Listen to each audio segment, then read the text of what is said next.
All right, y'all. Can you hear me this time? Is everyone there? Can anyone hear me?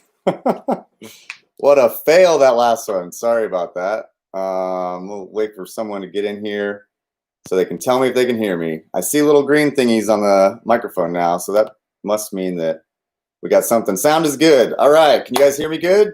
Good, good. All right, sweet. Man, sorry about that complete fail. But yeah, we're back. Oh man. All right, let me get the Instagrams going now. Jeez, I need a media manager so bad.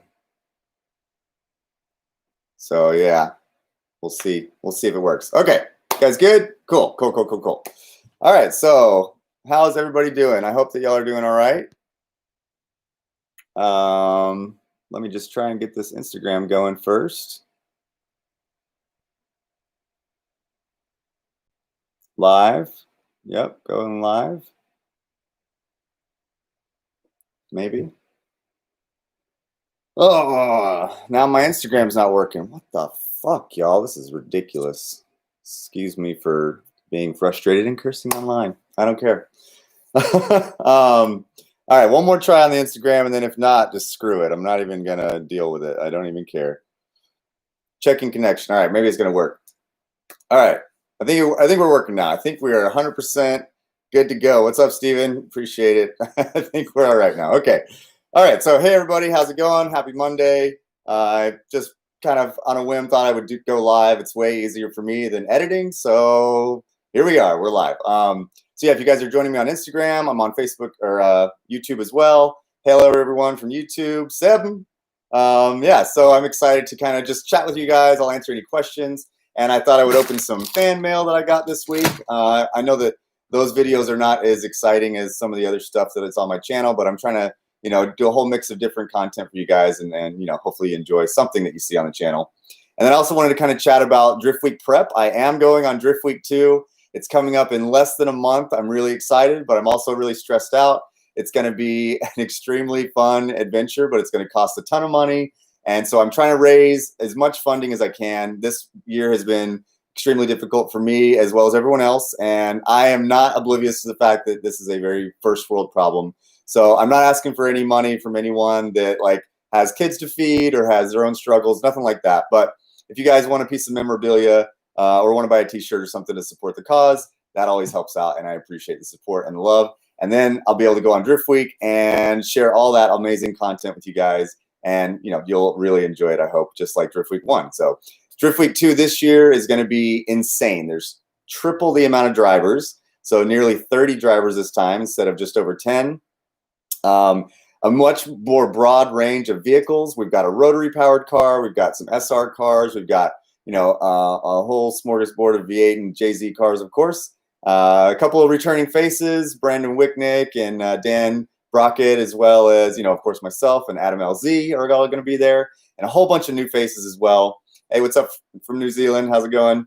Yeah, Xander, I'm definitely not rich. That's for sure. I spent all my money on fuel and tires and blown out trailer tires, as you might have seen last week. So anyway, yeah, not to dwell on this too long, but anything you can do to help out would be awesome. You guys can check out my website, fieldingshredder.com. Put down here. Wait, I don't have that ability because we're live. But yeah, go check it out. And everyone who buys a t-shirt is entered to win these one-off custom Shredder racing shoes. These things are so sick, y'all. These were made from Kendra at Culture Apparel Studio. They've got a really sick custom patch right there. They've got my Shredder livery on the front. They've got the logo on the back. And if you're 9.5, they'll fit you perfect. They're also some of the most comfortable shoes you can ever get. Ultra Boost from Adidas. Super, super dope. They have Continental rubber. Maybe one day we'll get Kenda to put some rubber on these things. But yeah, for now, everyone who buys a t-shirt is going to be entered to win up until, we're just past Driftweek, I think, because I'm going to be selling t-shirts on the road at Driftweek. And then after that, we'll announce a winner. So yeah, hopefully you guys enjoy those. This is part of the throwback scheme. You guys can see my throwback shirt here. And I put this picture up so that you could see what that throwback livery is. I know a lot of my fans have only met me since Hyperdrive, so you've not seen the different iterations of my car throughout the years. but my car has actually been 9 different colors, multiple different, themes or liveries. And this is the throwback livery. I really love this one. I think it was really bright and vibrant and had a cool look. And, I've always liked it. So I just thought, why not make the shirt? And then when I did the Radwood shirts in that throwback color, everyone loved them so much that I thought, why not try and do a Shredder Racing shirt as well?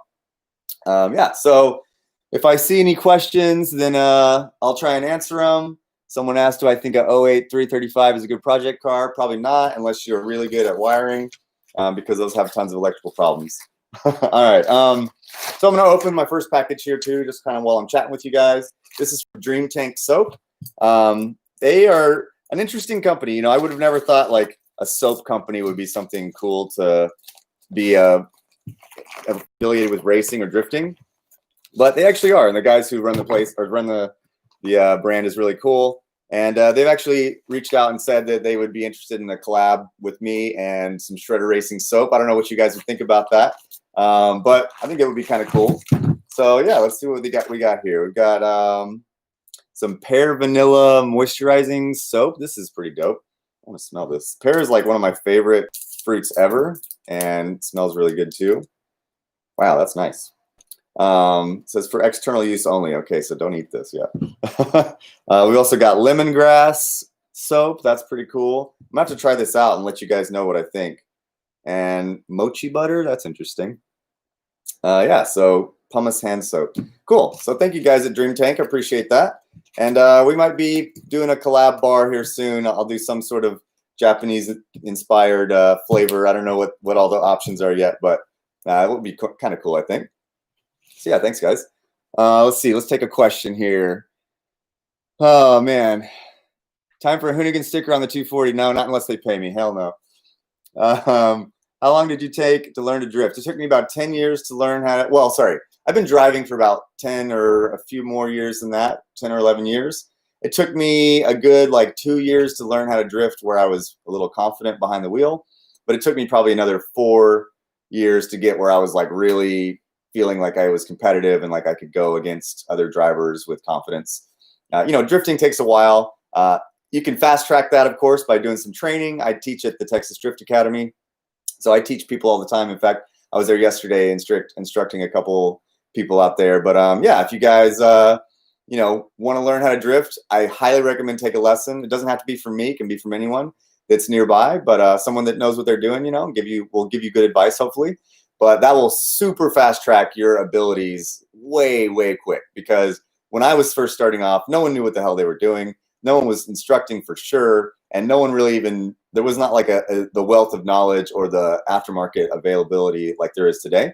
So, 10 years ago when I started, we had no idea what we were doing. And so we were just figuring it out the whole time. So it made it a lot more difficult. But today you can just, ask the internet what some good advice is, get a reliable car like a 350Z, and then go take a lesson from anyone who instructs drifting. Chelsea has a school up in the Northwest. I think it's in Portland. And he teaches as well. I teach here in Texas. And then I know there's a couple schools in like Florida and around the country. So yeah, you guys should totally learn how to drift that way versus like beating your head against the wall, doing things wrong for years and years and wasting all your money.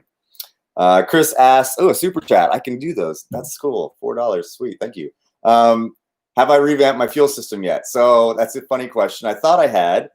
And then the crappy fuel cell that I was using cracked. And I was leaking gas actually all over the rear end. So I have since stopped driving the car once I found that leak. And Fuel Lab has hooked me up with Fuel Safe. So Fuel Safe had just sent me a cell. It's actually in the mail. At least I hope so because I'm running out of time. And yeah, I will be updating that with the new Fuel Lab pump, a new Fuel Safe bladder fuel cell that is SFI and very safe. And so my car won't burn to the ground. So yeah. That'll be a nice update for the car for sure for Driftweek. Connor asks, how do I feel about a Mazda RX-7? It depends on which one. The FC is cool, kind of. Like, they can be cool. The FD is really cool, but I would definitely not drift one because they're way too valuable.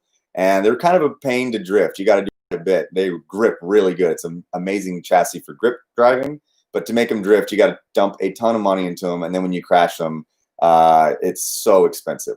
So hats off to anyone like Aaron Parker who you guys saw in Hyperdrive, who drifts his because, man, that is expensive. And when you crash it, just finding parts alone is like unbelievably difficult. So, do you think driving on snow can help you improve on drifting? I think so, if you're driving intelligently on snow. You know, if you're in like a parking lot and you can kind of go out there and just have a good time kind of playing around without risking flying off the side of a mountain, then that's probably a good idea. But it's very low grip. So, you know, the amount of throttle you use in snow is like 1/10 of what you would use on a road surface, you know, that's dry. So, or dry pavement. Yeah, so it's going to be tough, but it'll teach you maybe some of the mechanics of like being smooth and that sort of thing. Someone's asking me about drifting a truck. I do not really like drift trucks. I think those are stupid. So I would not support that. Drift cars should be really sexy, sweet looking sports cars, in my opinion. And trucks are not that at all. Trucks are built to tow drift cars to the racetrack. And so that's my opinion on that. All right. So this next package here is from Rebecca Banana Roo. Y'all might know her. She is a friend of mine, and she works with ClassicCars.com, and she's also got a Subaru project. I have no idea what's in here, but I'm kind of excited. All right, so I got a little Banana Roo. This is kind of neat, like a little custom packaging. Oh, she signed it too. That's cute. All right, what's in here? I think it's a, oh yeah, it's a pen. I had a feeling it was. Very cool. Thank you, Rebecca. I appreciate that. This is really cute because it's like the Subaru, but it's also kind of like a Chiquita banana, and it's a pen. So that's cool. And then I wonder what this is. Probably a poster of some sort. Snarfle Tart. That's a funny name. He asks, or she asks, what car do you think will replace the Silvia? I mean, the Silvia's already kind of been replaced, but I don't know. That's a tough question. I think the Mustang's a good option because they offer, you know, turbo rear-wheel drive, and it's kind of like the S16, you might say. But you know, obviously the Z has kind of taken the role of the mid-size rear-wheel drive sports car in the Nissan lineup. So you could say the Z, I guess, even though it's a Z chassis, not an S chassis. Here's a nice little note from Rebecca. Feeling, thank you for your support, and I'm glad our paths crossed. Me too. And then, what is this? Oh, this is way cool. Okay, I actually asked her for this. Oh, a sticker. Cool. Very cool. That'll go for my collection. That's Matt Sopa, her boyfriend. He drifts this ridiculous Ford Fusion with a V8 from Mustang. This is really, really cool. She got in the, I think, Wall Street Journal. Yeah, Wall Street Journal, and had like a full-on article with her and her car and how her journey through, you know, the car world has been. And I think that's really cool. Trent just sent me $7. Thanks, Trent. I think I owe you money. Trent's building me a secret project right now. I'm gonna just tell you guys. There's no secrets here.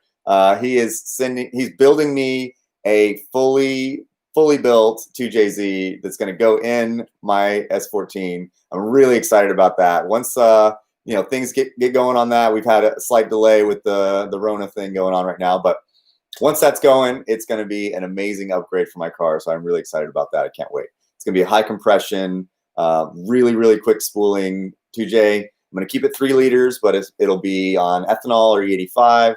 And a couple other little goodies on it. It'll be pretty sick. I can't wait for that. Someone asks, Chris asks, I heard that Hyperdrive didn't pay you guys to be on the show. If that's true, is the exposure worth it to beat your car up for it? Yeah, that's true. They did not pay us. They paid our expenses, meaning they paid for my gas to get there and back, and they paid for my hotel and food while I was there.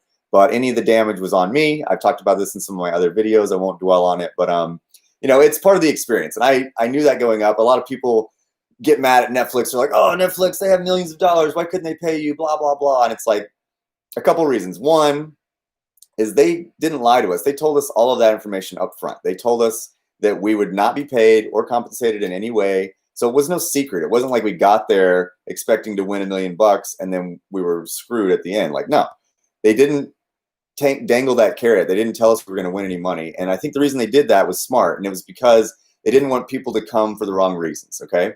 You know, in motorsports, when you start mixing money, you often take the fun out of it. You get pro teams with big budgets that to go and win $10,000, they'll spend $30,000 just for the bragging rights. It makes no sense at all, but that's how racing is. It's really dumb. But I think that was an important part that they got right, is that they didn't pay anybody, so that the people were there for the right reasons. You guys noticed there weren't any real pros there. There weren't any big budget teams. Some teams spent more than others, of course, and some were more prepared than others, but nobody was there to try and, take advantage of the other people and whatnot and steal their money or whatever and cheat and things like that. No cheating happened. And you guys probably noticed that in the crowd, with our reactions. We were all a big loving family. We wanted to see each other, do well and finish the race. And it was all about the driver and the course. That was the competitor, is completing the course. It wasn't so much, the other people there that were side by side, because we were all doing it for the first time. And it was completely new to everybody. No one had ever seen it before. Like, it was insane. So, that alone right there, I think was a good thing, that they didn't offer a bunch of money and stuff like that. So that's my answer for that. And don't, burn Netflix at the stake. They did not lie to us or anything like that. And I think they did a good job by that. Okay, so let's open another package while I try and read another comment or question. Would I go back to Hyperdrive? Absolutely, in a heartbeat. I would love to do it again and again. Hopefully they have a season 2. They're still talking about it. It's not confirmed yet, but we're working on it. All right. So this is from Low Life Official. Don't know a whole lot about the brand, but they reached out and said, hey, can we send you something? And I was like, sure, here's my address. So if you guys want to send me something, I'll open it up on camera. Don't send me anything weird. If I feel like you're a weirdo in the PMs or DMs, then I'm not going to give you my address. But if you're cool and you want to send me something, then sure, I'll let you know where to send it. So this is nice. This is a hoodie, Low Life Official hoodie. Just got their insignia on it. That'll be cool whenever, thank you guys. That'll be cool whenever the winter months come and it starts to get hot here in Texas, or cold here in Texas, which is probably like 2.5 weeks out of the year. So, all right, if you guys are just joining us, we're just kind of chatting about Driftweek and about Hyperdrive. Any questions you guys have? Remember that you can win these shoes if you buy a t-shirt on my website, fieldingshredder.com, trying to raise money to go to Driftweek. And you know what, on that, I'm going to talk about this too. So I've been trying to hold on to my Hyperdrive memorabilia. I'm, kind of sentimental about it. Obviously, it's one of the coolest things I've ever done. And I also just love keeping history. I have every color of door that I've ever had from my car. Every time I repainted the car, I would pull the doors off, buy new doors, and keep them as memorabilia with all the same livery and paint and everything. So I literally have, 10 sets of doors.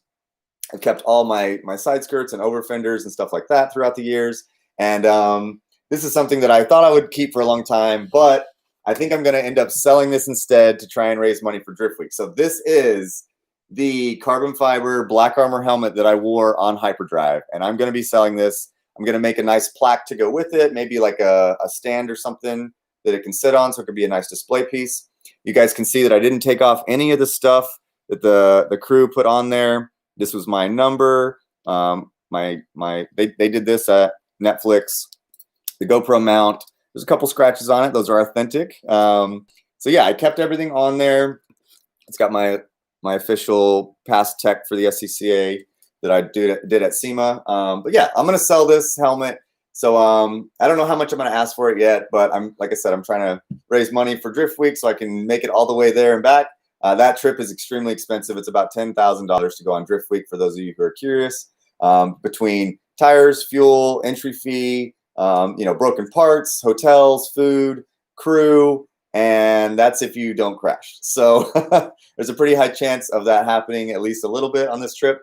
So yeah, I'm trying to make sure that I have enough money to make it there and back and not go completely starved the whole way. So yeah, I'll be selling this. If you guys are interested in a piece of Hyperdrive memorabilia, this will be something that's available.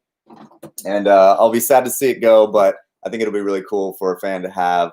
I don't expect anyone to wear it and compete in it, but you can. It's still within tech. I think it's a SA 2015. Yeah, SA 2015 inside, you can see. And yeah, so this is my helmet from Hyperdrive. It will be available. All right, let's see. Hey, Fielding, greetings from Switzerland. Hey, hello, everybody. I don't speak Swedish, but if I did, I would say hello in that language. All right, here's a little package from Chase Bays. I don't know what this is, but let's find out. What's the fastest car I've ever driven? That's a good question. Fastest straight line, fastest cornering. What? Like I've driven an R8 on Coda and I've gone really fast in it, like as fast as it would go, about 160 on the back stretch. That was cool. That was with Audi Driving Experience, which I instruct at when they're open, which is they're not open right now. Yeah, so that's another reason why, like, I hate to sound like I'm begging for money, but racing is expensive, and all of my streams of income have dried up. The school at Coda completely shut down. I wasn't able to go and do Hyperfest and Grid Lives and stuff like that, where I could sell merch and help offset the cost of those sorts of things. Rally Ready closed down for quite a bit, and now they're slowly opening, but we just have private training available, really, which is maybe once a month or so. Same with Texas Drift Academy. That is something I do about once a month, but getting paid for one day a month is obviously not going to pay the bills or buy tires or anything like that. So Aaron asked, do 285 Kendas come in 180 treadwear? They do not, but there is no need for that.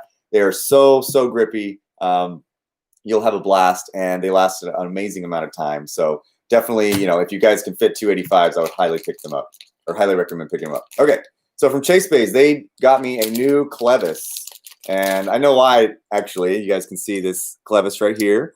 This is part of the handbrake assembly. It's the part that goes from the rod on the master cylinder into the handle, which would be like here. And so if you guys remember, I did a review on 10 different handbrakes. I think it was 10, where I incurred the expense of buying a bunch of handbrakes, and I was doing it just for science, to have a completely, unbiased review, showing you guys cheap handbrakes from China and expensive handbrakes from Chase Bays and ASD, and a couple in between, and just kind of talking about the differences and, the build quality and the pros and cons and that sort of thing.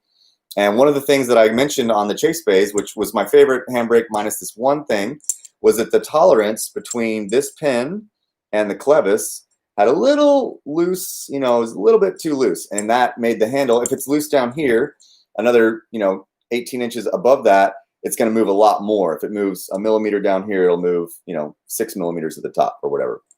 So I commented on that, and they immediately hit me back and had said, hey, we noticed that too. We talked to our machinists, and the tolerances were a bit off, and we are offering new updated clevis for everybody who has our handbrake with that batch. So it was a known issue. They fixed it quickly and correctly, and then they sent these all out. So thank you guys at Chase Bays for not only making a great product, but standing behind it and backing it with updates for free. And then so there you go. That's a killer company to be working with, and to have their product. I have since pitched them a sponsorship deck, and maybe we're going to do something together in the future. We'll see. Right now, obviously, things are tough for everybody, and sponsorships are hard to come by, which is another reason I got to sell a bunch of merch, because basically all my sponsors pulled out for the year. No one's given me any kind of monetary support and very little product support. So one more thing to throw the wrench in the spokes here in the drift world for 2020.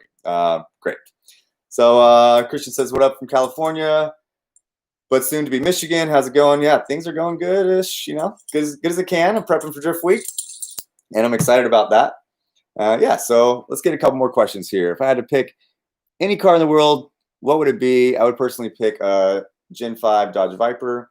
If I could pick any car in the world to drive, it would be a Ferrari F40 or an F40 LM. That car is the coolest car to me. It's purely a driver's car. There are no computers, no traction control, no stability control, no bullshit. It is a you and the engine, and if you make a mistake, then guess what? You crashed the car, and you didn't have some computer to save you. It's also rear engine, twin turbo V8. It's a Ferrari. It is ultra sick. It's got pop-up headlights. I mean, that thing to me is like one of the best cars ever. So that's what I would want to buy or drive if I could. Maybe one day I will. But yeah, have I seen the bagged F40? I think I have, but that makes me sad. I don't want a bagged F40. I want a real F40. The only thing I would do to an F40 is put stickier tires on it so I could go even faster and maybe kill myself.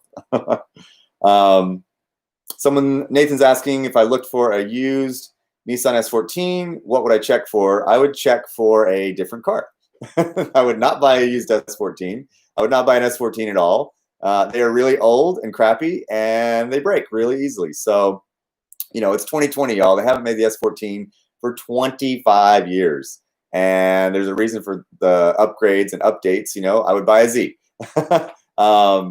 I would buy, or like a new Mustang or C6 Corvette. There's lots of way more capable, way better cars right out of the box that are just as inexpensive, if not cheaper than an S14 because of how crazy the drift tax has gotten lately. It's insane. So I don't know why people are charging or asking as much as they are for S14s, but they are. And you know what?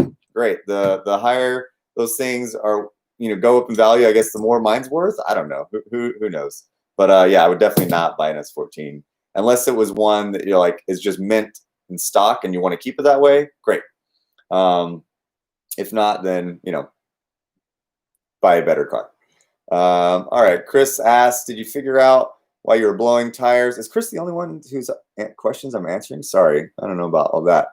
Blowing tires on the trailer. Yeah, they just turned out to be all old tires. So they weren't even that old. They were from 2017, but they weren't very good tires. And they've got, a fair amount of miles on them, but they kind of tore apart internally. The tread was good. They were not dry rotted. They were mounted correctly. They were balanced correctly. They had the correct amount of pressure. I checked all of that. Wheel bearings were good. Axle alignment seemed to be good. It didn't seem like any of them were bent. So yeah, just old tires. All the new tires I put on the car or on the trailer, not a single problem. So I don't know. It's just replace your tires every 3 years, y'all, especially if you're towing long distances, right? Lucas asked what I think about a Mazda Miata as a drift car. Same answer, only worse from the S14. It's not a very good drift car. I would not own or buy one. They're cheap, but they're convertible, so you got to have a roll cage. They're really short wheelbase, so they're really twitchy and hard to drift. They make no power at all. You can only fit like 15s on them. The only reason I have that car is to try and be cheap. And if you're doing that, just buy a 350Z or a G35 because they're just as cheap and they're way more reliable. They've got more power out of the box. They're more bulletproof and you can hit things with them, and all of those points of recognition there or whatever are yeah.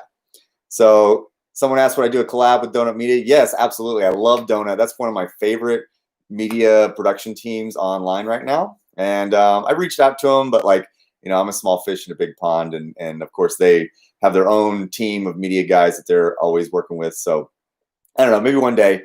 Maybe Aaron Parker will get me on high-low or something like that. So yeah, I actually started filming a series when I was building my Z, and it's not quite finished yet, but it will be coming out eventually as soon as I can edit it all. And I was thinking about Donut's high-low while I was filming it. So just as a little teaser for you guys, they built a high-low 350Z, which you may or may not have seen, but if you haven't, I definitely think you should look at it and check out that series. It's really cool, and they did a great job. And so they bought basically all the cheapest parts on one and all the most expensive parts on the other. But in my opinion, that's not really realistic, right? No one's going to buy only the cheapest parts for their Z. I guess maybe that part's plausible, but no one's going to buy all the most expensive parts and then go drift their Z.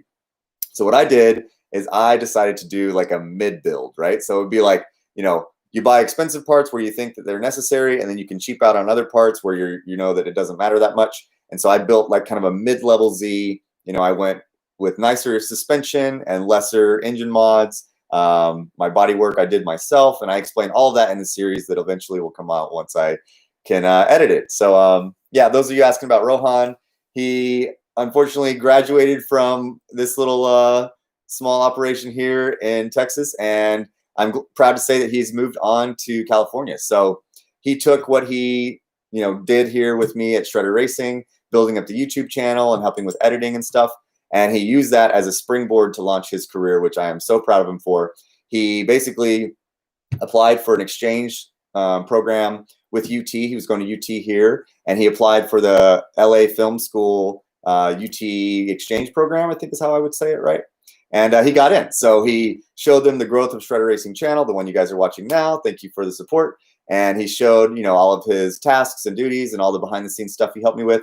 And they accepted him. So I'm proud of that dude. He's still a good friend of mine, and an awesome supporter of the channel and of my endeavors. But he is now doing bigger and better things, and I couldn't be happier for him. So yeah, I need to find another Rohan. If any of y'all are in film school and want to do some free editing for me, then I would love the help. I've tried it with a couple other things where I can send footage, and it doesn't always work out.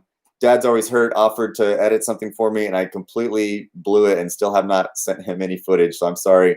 But I'll send you that soon. I will try and get on that. My Google Drive is full right now, and I'm just got a million things I'm trying to balance here. So yeah, okay. NJ asks, I have to either import or build a car to go manual rear-wheel drive, start drifting. Which would you recommend? Because I'm a college student with no job currently. I think you asked me this already on Facebook or Instagram, and I answered you. But I don't know why you would have to import a rear-wheel drive car in your country. Like, there's no country that I know of that only has front-wheel drive automatics. In fact, most European countries only have manual cars, or the majority, I should say. I don't know, man. I would say if you're a college student with no money or no job, then it's probably not a great idea to ruin your life trying to go drifting. Maybe finish college, get a sim and start practicing, do as much research as you can. Then once you get out, get a job, and then buy yourself a reliable rear-wheel drive car. So yeah. Christian says, shoot me some footage. Yeah. If you guys want to edit some stuff for me, maybe like send me a little demo reel or something you've done before. I don't want to just send out a bunch of raw footage to 50 different people and get like one crappy video back. You know, I want to try and keep the channel's quality as best as I can. Obviously, the qualities will vary depending on who's editing, myself included. Mine's not as good as Rohan, but you know, here we are. So live streaming is a good way, I think, to make things a little easier for editing because there isn't any. I just have to watch what I say and make sure I don't screw anything up. All right, let me take a couple more questions, and then you know what? This is something else I can say. Okay, so I was having a contest or kind of just a promotion on my website talking about anyone who bought something gets something for free. Anyone who bought a T-shirt, I'm going to throw in like koozies or Kindle lanyards or cups and stickers and a couple things, some Japanese candy and so forth. So yeah, I did that over the weekend. I got about 10 or 12 orders. So thank you guys so much for the support, and you will all be getting something for free.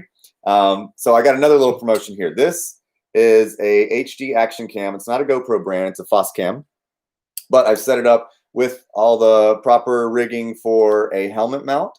So it'll stick on the side here. And so I want to give this away to one of you who is an aspiring race car driver or drifter or whatever term you want to use and needs something like this that will help you. And so what I want you to do is, if you guys want to win this, then all you have to do is just buy a T-shirt from my website. You know, you don't have to buy an expensive one. I have some that are more than others, but I want you to leave in the description or the comments why this would be a great upgrade for you. So I don't want to just give this to some random person who's never going to use it. I really want to give it to someone who is going to use it, who's going to make sure they charge it and turn it on. I'm going to include the charger. I'm going to even give you an SD card. So you got no excuses. It's got a sticky mount. It's ready to stick on your helmet. And I want you to make sure to use this because it's really helpful when you're beginning to learn by watching what you do wrong, okay? So I do that all the time. You'll always see me rolling a GoPro. I don't always post it, but I do always go back and review it. And even with as much experience as I have, I still have plenty of things that I try and learn from my own driving. So you just go back and watch yourself, and you might notice things you're doing wrong. You might notice your hand floating. You might notice your left hand doing something weird. You might notice your eyes are not looking in the right spot. You might notice your left foot comes off the clutch and kind of floats in no man's land or goes to the dead pedal. That is a very bad habit. You should never do that. Your feet should always be engaged with one of the pedals, right? So your right foot should typically be on the throttle, left foot either over the clutch or over the brake. And then, you know, if you need to shuffle your feet, you can. But, you know, you need to keep those hands on your control surfaces and your feet as well at all times. So things like this can really be helpful. So I definitely want to give this to somebody. I don't know what it's worth, maybe like 50 or 80 bucks or something like that. You know, comes with a case and everything. Like I said, charger, SD card. And I want to give it to someone who can definitely use it. And then when you get it, please make sure you use it and turn it on and keep it charged. And then, you know, if you want to send me some of that footage, I can even help you out with little pointers here and there that will help you kind of improve your driving. So let's jump over to Instagram. Let me see if I can get a question or two from there. Who does my graphic design? Driven Speed Club asks. I don't actually have anyone who does that. Sometimes I have friends that just kind of help me out here and there. I did have a guy, Travis Tillett, who was helping me. He actually designed this livery with me, and he unfortunately passed away. So I'm really, you know, obviously upset about that. It's been a couple years now, but he was quadriplegic. He raced Pikes Peak. He was a freaking amazing dude and had the giantest balls ever. I mean, can you imagine going up Pikes Peak in a hand-controlled side-by-side and ripping up the mountain, being a paraplegic or quadriplegic like that is crazy to me. So Travis Tillett, R.I.P. man, and love you so much. And he is the one who designed this for me. But I don't have anyone currently who does that. Actually, my boy Tyler Capper did this 7 for me. It's kind of themed after a casino theme. But yeah, those are 2 slight designs that I had. But I don't have anyone who's currently doing any of my graphic design. So people are all asking about season 2 of Hyperdrive. Yes, so 100% would do that if they have it again. I can't tell you if they're having another season or not yet because it's not confirmed, but we're working on it. It's going to cost a ton of money. It's going to cost like as much as buying a small third world country to film Hyperdrive 2. So yeah, it's very expensive, and they have to make sure that it's worthwhile. All right, so let's see. Christian says he's down to design a new livery. I don't want a new livery, but I would totally be down to have an updated livery. I really like the Shredder shards. But yeah, I could be down for like a 2020 update and get something a little bit more fresh on that. It'd be nice to maybe even reveal it for Driftweek. So yeah, send me a message, and I would definitely love to kind of chat about what your ideas are on that. Someone says I should borrow Freedom Fries pink shorts for Driftweek. Whoa, I don't have those Freedom thighs that James has, and yeah, if I was wearing those, I probably would have to like rate all my stuff NC-17. So let's just not go there. I'm not trying to end up on Pornhub or something like that. I just want to keep it clean, keep it PG, keep my sponsors that are left happy, and make sure that my content is family friendly enough. If I had to pick one muscle car to drift to save my life, what a weird question. I have no idea. Maybe like a new Ford GT. Does that count as a muscle car? Those are pretty dope, even though it's a turbo V6. One of the coolest cars ever for sure, and they look incredible. Man, this is popping off. I'm actually surprised how many people are in here actually asking questions and stuff. I thought it would be like 10 people just like, oh, hey. What's more exciting, Driftweek or Ebisu? So that is a tough one. Those are 2 of my favorite drifting memories. I'd say Ebisu, Driftweek, and Hyperdrive are like the top 3 fun drifting involved things that I've ever done. Ebisu, the first time was amazing because my car ran the whole time. The second and third time was a nightmare because I was wrenching on my car about 90% of the time, and then I would drive it a tiny bit, and then something would break, and then I would go wrench on it more, and it was a disaster. So Driftweek, because it was in America, it was a lot less expensive. It was in my car, which I love even more, and I'm much more comfortable in, so I'm more confident in. Is also more reliable, even though I had plenty of failures along the way on the trip. I was still able to fix it.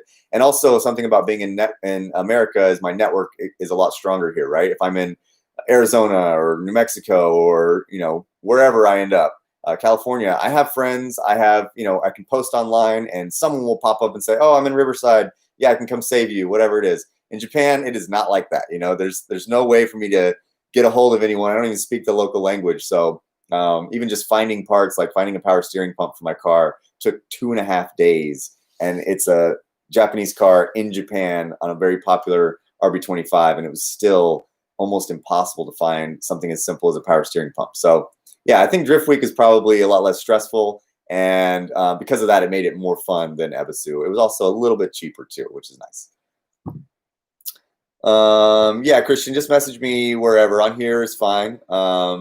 Instagram is tough for me to get to all the messages because there's so dang many. Email is fine too. My email, I'll just tell you guys, it's shredderracing@gmail.com. Pretty simple. If you want to send me an email, then there you go. Let's see. Someone asked a question that I wanted to answer.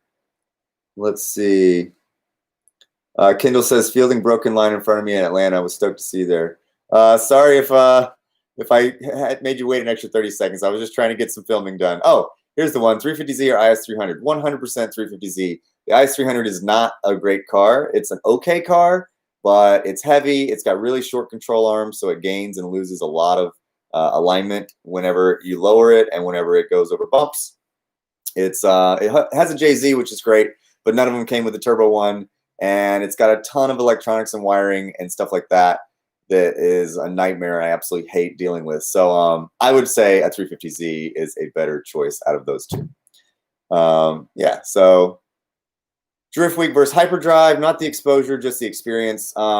Hyperdrive was so stressful. I mean, it looked like I was having a good time, and I was for the 10 minutes on track that I had per night. But every minute leading up to that moment, and then the moment, everything after it was absolutely one of the most stressful things ever. So I think Driftweek was way more fun. I was with like-minded drivers. We all had a good time. Everyone got along. I got to tandem, which was obviously way more challenging and fun. Tandem is kind of what gets my rocks off in drifting. And as all of you develop your driving skills, you'll learn that, solo laps are quite boring, honestly. So that's why I hate qualifying.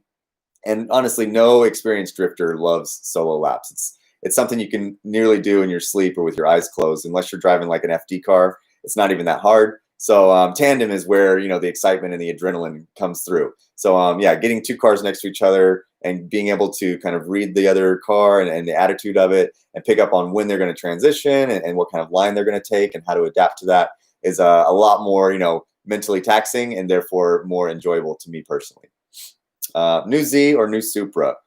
Ooh, probably the new Z because it comes in a manual, but I haven't seen the final of the Z yet, and I also haven't driven one, so I have to wait on that one. I really liked the new Supra. I drove it. It was rad. The automatic was good, but it wasn't great. And of course I missed the ability to step on that left clutch pedal and give it a little extra sauce there. So yeah. Eric asked, when am I coming to Utah for an event? I actually do plan to come soon. I probably honestly next year, but my buddies Brandon Wicknick and Nick Stuckey up there have invited me to come out and thrash in their cars, and it looks like you'll have a pretty cool scene up there. So maybe once the snow melts and it's beautiful again, I'll come out there and try and jump some of their cars. Austin says the new Z needs a different front bumper. I don't agree with that. I think a lot of you guys are new to the car scene, and so you don't know where they're taking their styling cues from. And so if you know the old Z cars, the 240 and 260, they had a perfectly rectangle inlet or grill like that. And so that's where they're taking that styling cue from. It was broken up with a chrome bumper in the middle, so it wasn't quite as kind of in your face like the renders or the prototype for the new Z is. And you also guys have to remember that the new Z will not look like what you have seen. Okay, it's going to go through another phase of refinement. They're going to take all of the enthusiasts' opinions into account. It's probably going to end up just like Sonic the Hedgehog, if you guys saw that, where they released the trailer, the internet went furious and said how dumb it looked and how they completely have ruined Sonic, and then they paid all of those graphic designers for like an entire redo, and they went through and they completely redid all the graphics and made it way more cartoony or video game like. And yeah, I think the same thing will happen with the Z. The Z has one of the strongest and sexiest new roof lines I have seen personally. I think I really like that. There are some things to be desired down below. And I think another thing that I didn't really post about this. I guess I should have. Another thing about the Z that they kind of flubbed was the color. They should not have shown the first time in that pastel yellow with dark wheels. It does not, not very appealing. It doesn't really do anything for me. So in that case, I think they kind of missed the mark on that. But I think when you guys see it in a more reasonable color, then with brighter wheels and the kind of small subtle design changes they make, I think it's going to be a really slick car and a nice upgrade from the 370 we have currently. Okay. Yeah. So like NJ comments on the taillights. The taillights, if you're not aware, are kind of an homage to the old 300ZX or the Z32. The headlights are the main thing that I did not like. I don't like them. They're real squinty. They look a lot like the new Indy Miata, which is kind of to me. So to me, I think it needs a bolder headlight look. But the rest of the car had, quite a bit of styling that I think was really cool. And definitely rear-wheel drive, manual transmission, twin turbo V6, like right there alone. I almost don't care what it looks like because there are so few of those kind of cars that are coming out that I'm really excited. And I think we all need to, as car enthusiasts, show some love and support for the few brands left that are coming out with rear-wheel drive manual cars, because there are not many, if any, that are coming in the next 10 years. So, be mindful of that. What do I think about E36s? Those are really, really potent and capable cars. The only thing that kind of sucks is the subframes fall out. So if you buy one, you got to make sure to reinforce those subframe points. And something that's kind of strange to me is that Formula D does not allow that. So I think if you're going to try and go like Pro 2 or better, then E36 may not be a great choice. Or if it does, be prepared to write that car off and build another one every probably 2 years. Okay, so Dad's always heard tandem with Lone Star drifters in comparison to others. Is the Lone Star guys more aggressive? It depends on the driver. So like, you know, I think Lone Star as a whole is more aggressive. We have a lot more freedom than a lot of the other sanctioning bodies in that kind of grassroots pro-am level around the country. We also are, you know, not limited by space. So we have a lot of runoff, meaning room outside of the edges of the racetrack. So like we drift in parking lots like Mineral Wells and Gulf Greyhound Park. And then the tracks that we go to have just kind of a nice grass runoff instead of like concrete walls and stuff. So because of that, it allows you to be a lot more aggressive with little to no consequence if you make mistakes. The only thing you're going to hit is a cone or another car. So because of that, I think it helps the Lone Star drivers really level up much more quickly than some of the other places in the country. So yeah, they are definitely aggressive, but you know, that doesn't mean that other drivers from around the country are not aggressive. Matt Field was way aggressive on Driftweek. Like I could not believe how close he was getting to me. I'm like, bro, chill. We still have like 5 tracks to go to. And he was just breathing down my neck the whole time. It was really awesome, honestly. And he never made a single mistake, never hit me, didn't even bump me. He was just right there within a foot the whole time, transitioned beautifully. I mean, that really impressed me because obviously he's a great driver and I've seen him in Formula D, but I've never seen him in party mode and I've never driven with him at like a grid life or anything. So just to like have him have that much confidence following me and trusting me as a lead driver and, you know, doing that and then getting that close to me was really cool. And, you know, of course, tons of other drivers there, but Matt and I's cars were mostly comparable, I think. We both had nearly the most horsepower, the most grip or the equal amounts of grip. You know, his car had Falcons on it at first, but little secret is that he will never admit is about halfway through the trip, he was tired of burning up his Falcons in 5 laps. And so he started putting Kindas on the car. And then our cars were dead matched. I mean, they were perfect. So like we would swap laps back to back. And it was really just amazing. We had a blast. So, yeah. So to follow up on your question, he says, my opinion on why the Lone Star drift is bad is because Aaron cares more about living life and not posting about living life. To kind of like reiterate that for you and like expand on that thought, you know, Aaron cares about driving first and the rest secondary. Whereas some other series like, you know, Knuckle Up or what's the fancy show car looking one, Final Bout. Those guys care all about the looks and driving is secondary. You know, nothing against that. I think drifting should look good, but you know, they really put all their focus and energy into good media, good looking cars, low, difficult to drive, slow cars that have all their money dumped into paint and wheels and body kits and stuff like that, which again, I have a lot of respect for. Me personally, I like a mix of both. I like my car to look good, but also be functional.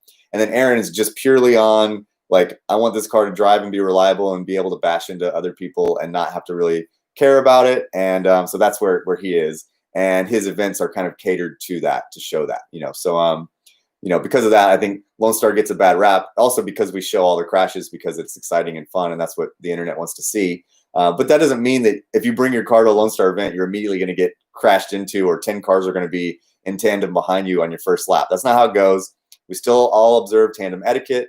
We still all, you know, are very respectful of each other. Obviously, there are a few bad eggs that get yelled at and sometimes kicked out. But like, you know, as a whole, we have a tandem line and a single line. If you don't want to drive with another person, you don't have to. You can get in the single line. The line might be a little longer, but you're going to have no issues with, you know, testing your car or worrying about spinning out or learning the track and not, you know, building up your confidence. So because of that, I think it's, you know, a lot more conducive to both types of driving. So you can bring a show car to Lone Star, just stay in the single lane. And you can bring a thrash car, just stay in the tandem lane.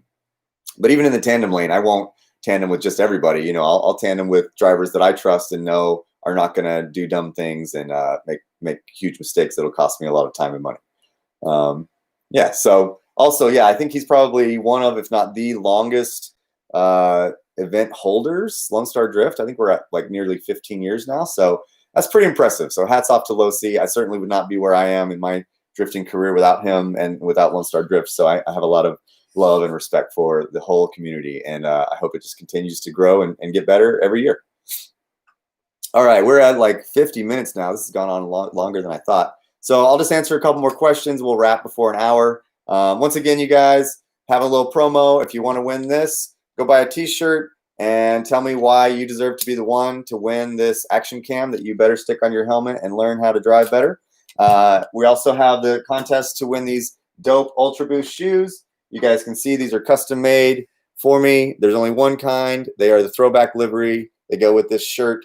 And yeah, there's only one pair in the world. So you got a chance to win those. Every t-shirt sold from now until the end of Drift Week is going to be entered to win those. And then I'll also be selling my Hyperdrive helmet. If you guys are interested in having the helmet I wore on Hyperdrive with a nice like plaque and maybe a stand I'll make for it, then that'll be available on my website soon, as well as some other Hyperdrive memorabilia that I'll be kind of putting together. So like I've got the fenders, I've got the side skirts, I've got the mirrors and stuff like that I was just trying to hang on to, but it's time to part ways and raise some money for Drift Week 2. So you guys will see that popping up. So be on the lookout for that. And I'm going to continue to try and produce as much content as I can. I'm trying to do maybe like 4 or 5 videos a week, maybe more if I get lucky.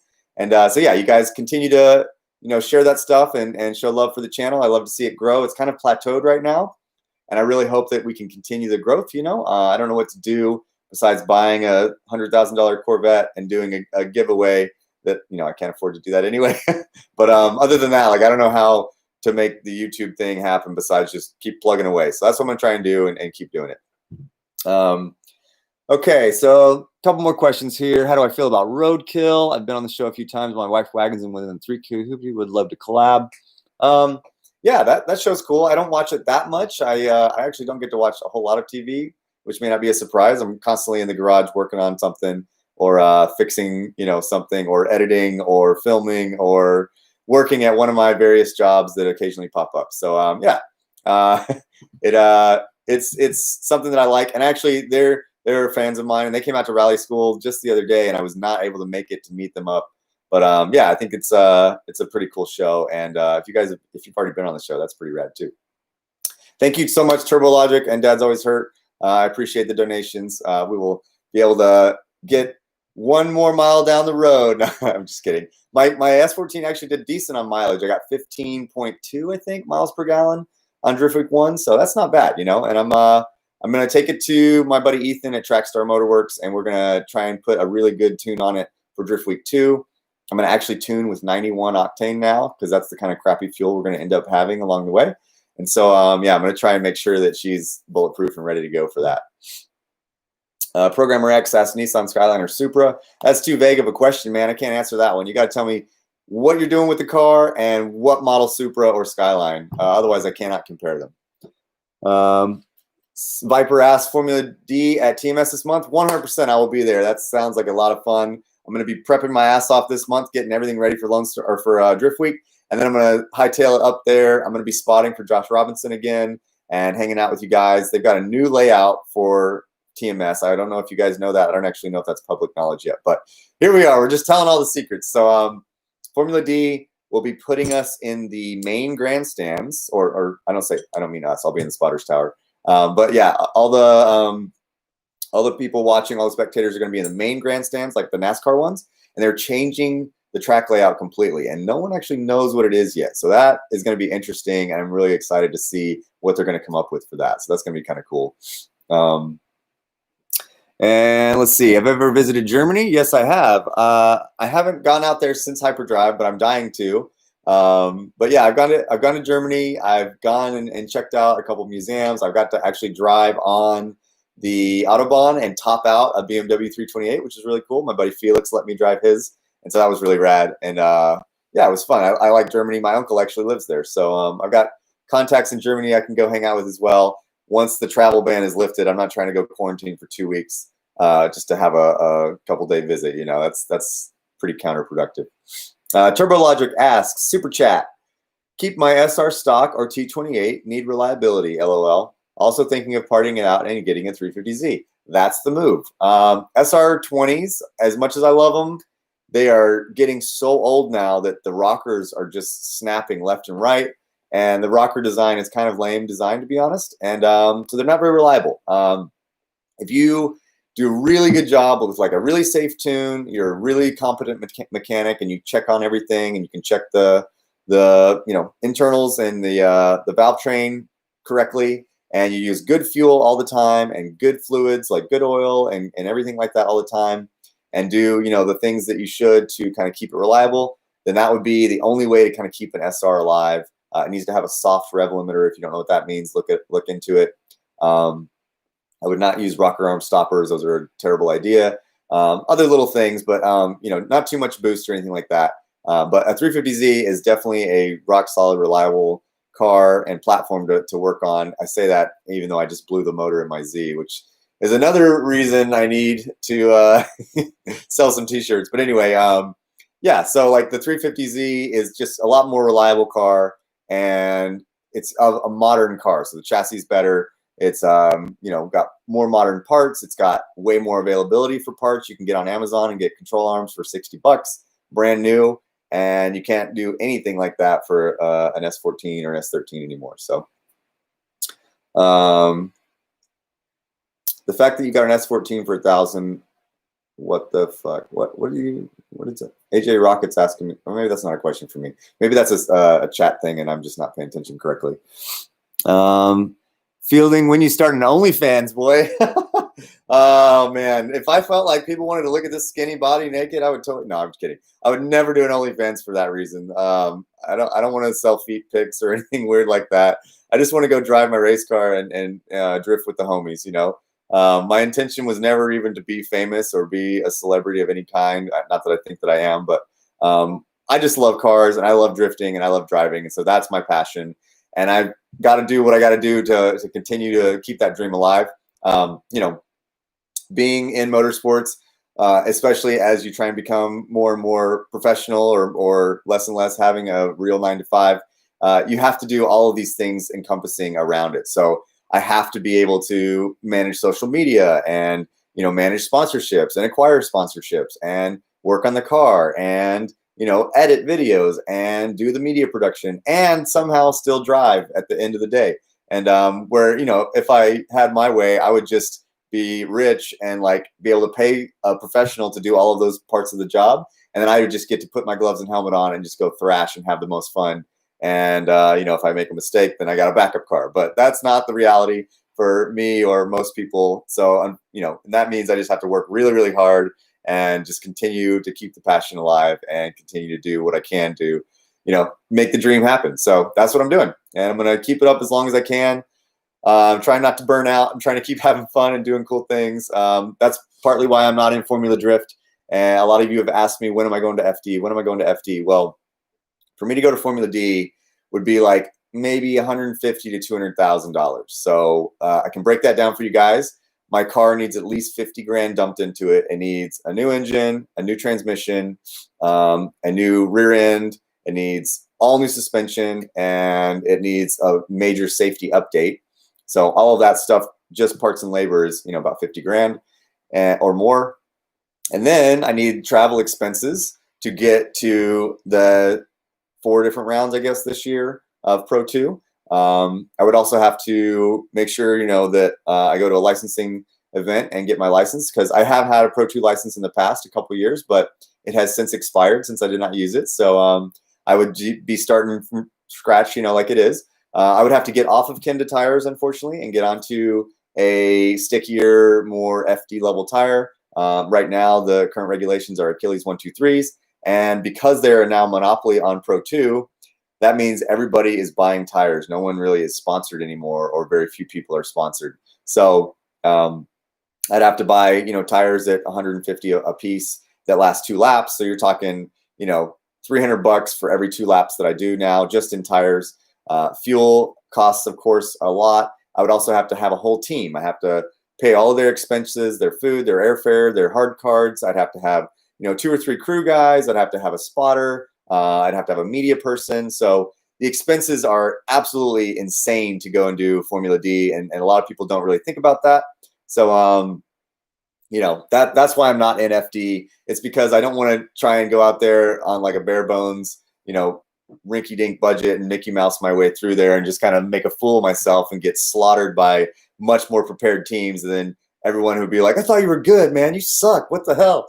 And I would just be like, yeah, that's like what happens when you go out here and don't have any testing and you have an inferior car, an inferior team. I don't want to do that. I want to have fun. Also, I don't feel like spending 10 or 15 grand to go do 10 laps. That to me is absolutely asinine. The people in FD are crazy for doing that. I have nothing against FD. I love watching FD. I participate as I can as a spotter and as a fan. But in terms of like being a driver, for me to do it, I would have to be hired on a running turnkey team that's already ready to go. So I've mentioned before, someone like Koru Works or any other brand that was like, hey, we've got an engineer, we've got a car, we've got a rig, we've got the full team, we need a driver, and we like you, we think you can do it, we want you to come drive. I'd be like, absolutely, I'm in, But as things are right now, I'm not being thrown offers like that, as of course you can imagine. So I'm not